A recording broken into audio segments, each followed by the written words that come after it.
This week on The Inside Story, we travel to Ghana to investigate environmental crimes and those who are breaking the laws designed to protect the world in which we live. Who is reporting on them? And what is being done to stop them? Now, on The Inside Story, Nature Crimes.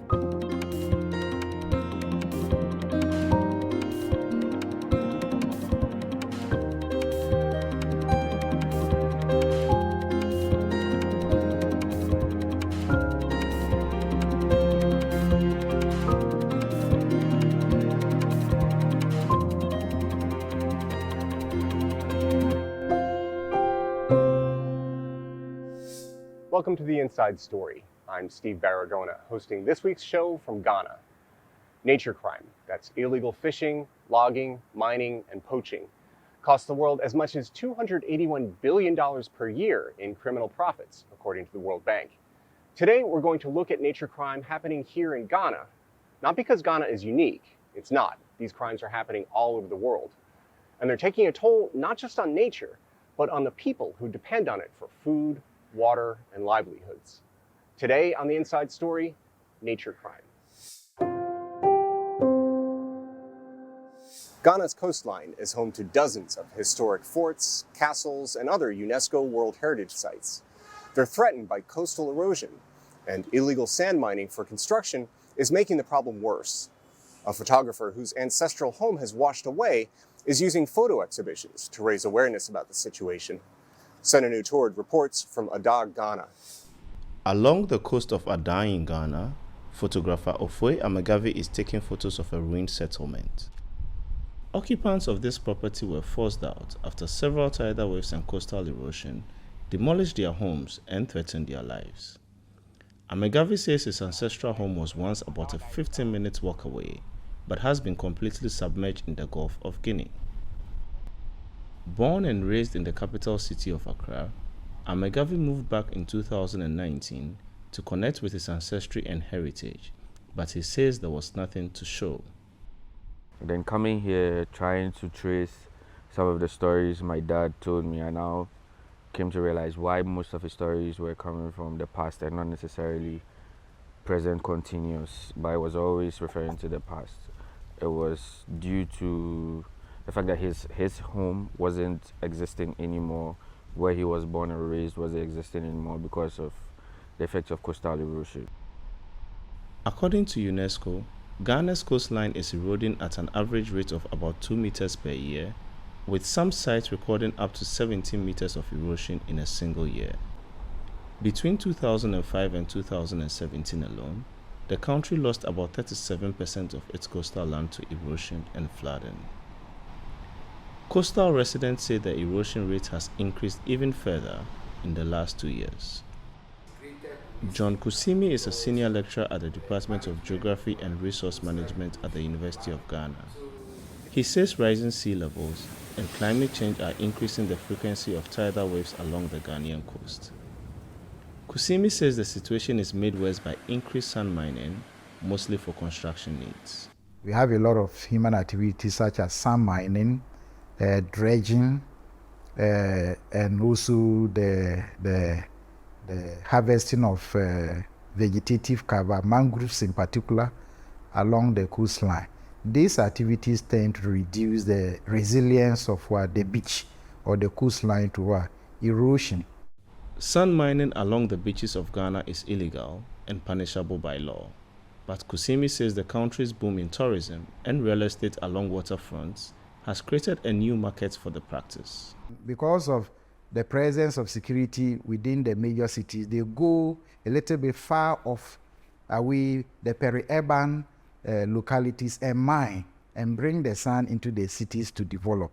So you see a lot of hotels, estate developers, and then resource centers that are developing along the beaches and the coastline, and most of them often mine beach material illegally to use in their building and construction. Through a recent photo exhibition titled Between Sand and Water and an upcoming exhibit in northern Ghana, Amegavi hopes to draw more attention to the ailing state of coastal communities and its effect on coastal biodiversity. Sana Anutod for VOA News, Ada, Ghana.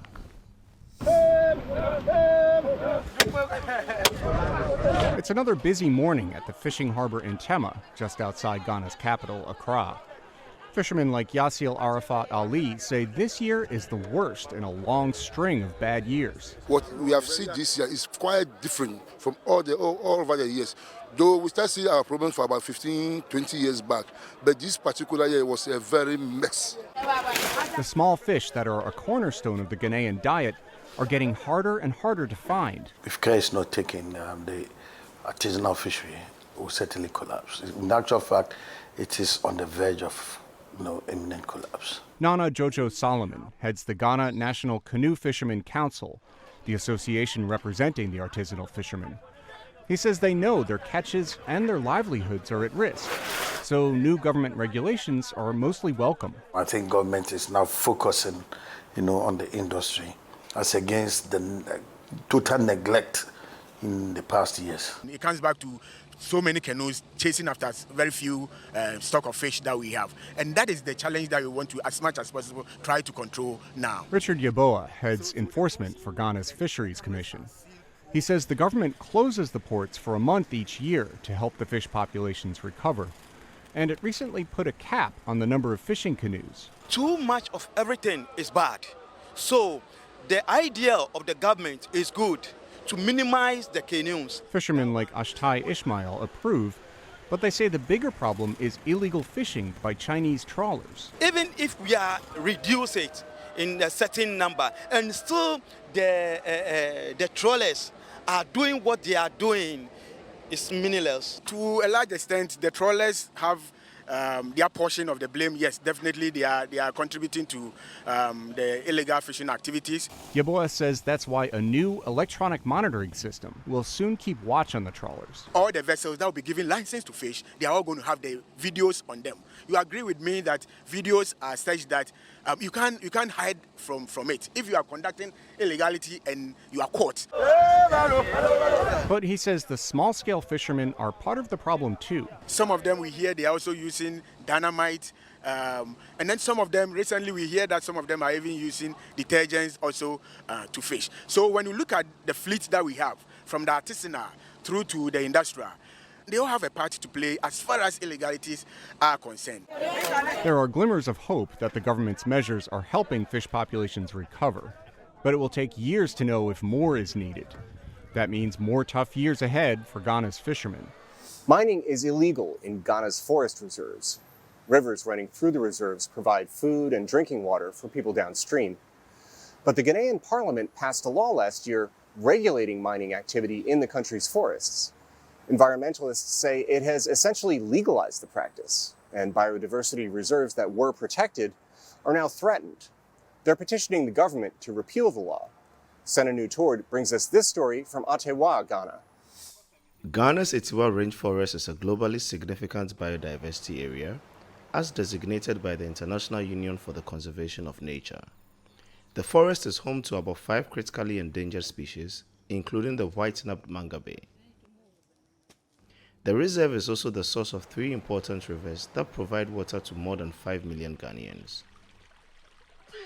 Yao Kran lives around the Etiwa, and she used to get her water from streams in the forest reserve. She says in the last 5 years, illegal mining and tree logging in and around the forest have ruined these bodies of water. Growing up, we always drank water from the streams that came from the forest. They were very clear streams.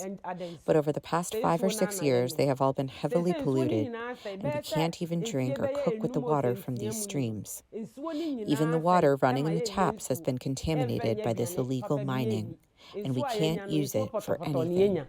In 2018, the government of Ghana signed a deal with a Chinese state-run company, Sino-Hydro Corporation Limited, to mine bauxite from the forest, an action that environmental advocates say is illegal and risks the lives of over 100 threatened or near-extinct species.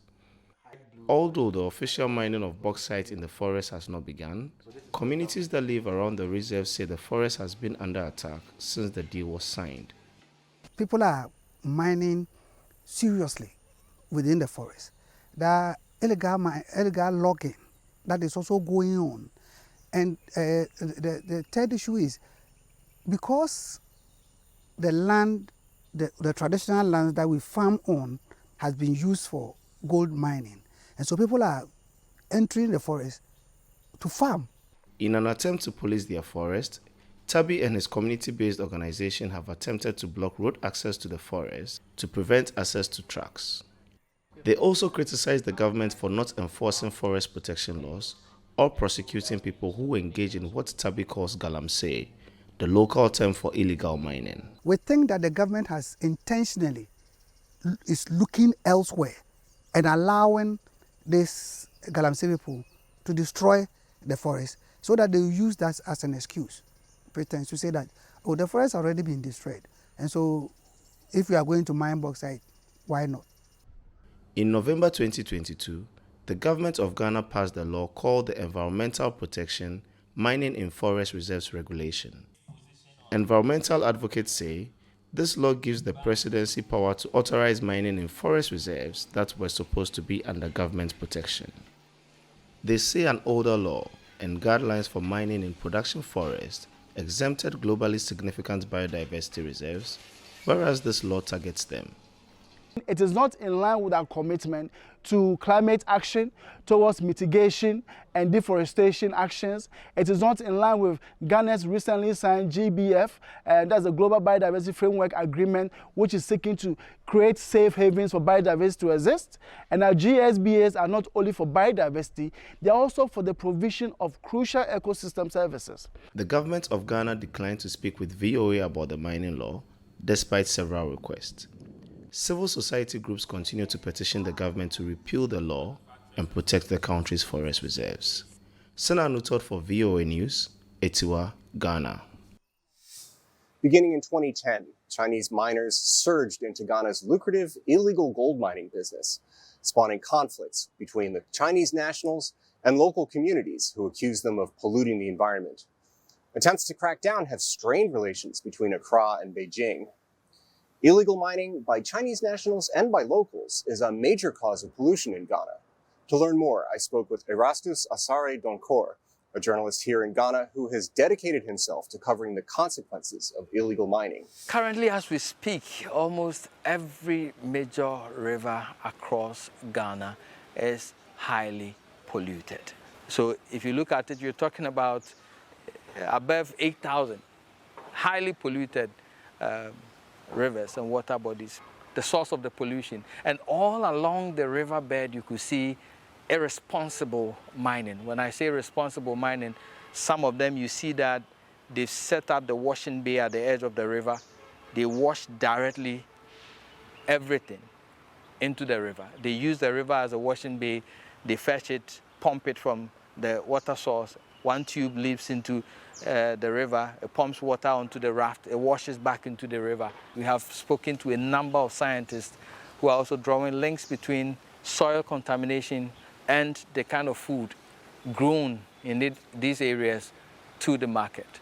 And so we have gone into all that and also fetched samples from these polluted rivers to test at the laboratory. So far we are seeing high levels of chromium, arsenic, and in some cases lead and cadmium, which of course is very poisonous to human health.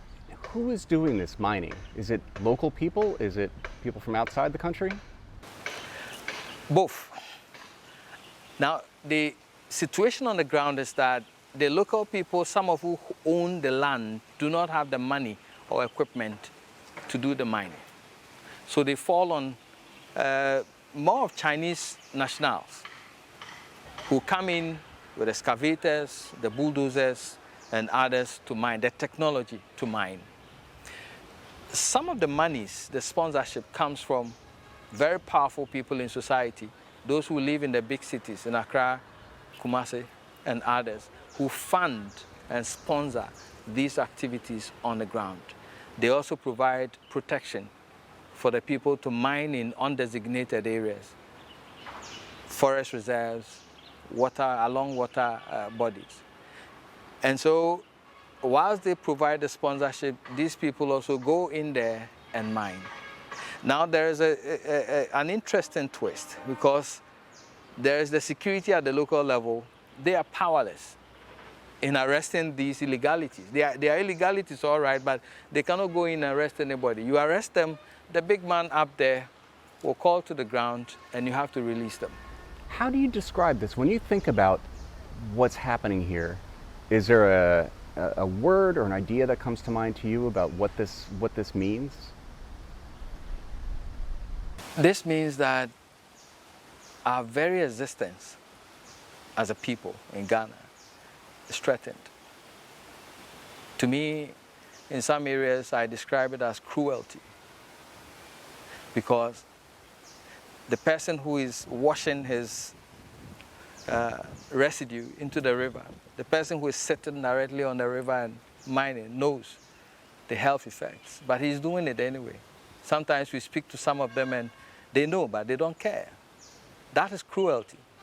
Are there many other reporters in Ghana who are doing the kind of work that you're doing? Myself and some few others who, but when you talk about going deep and into the hinterland, so far, well, I've been doing it. There are a couple of journalists who are also doing other things. This is about you, your family. So what we do today will affect the ones we love, whether now or in the future. And it's high time we have to come together to do something about it. You're talking about people with power, you're talking about people with money. Is this dangerous work? Highly dangerous.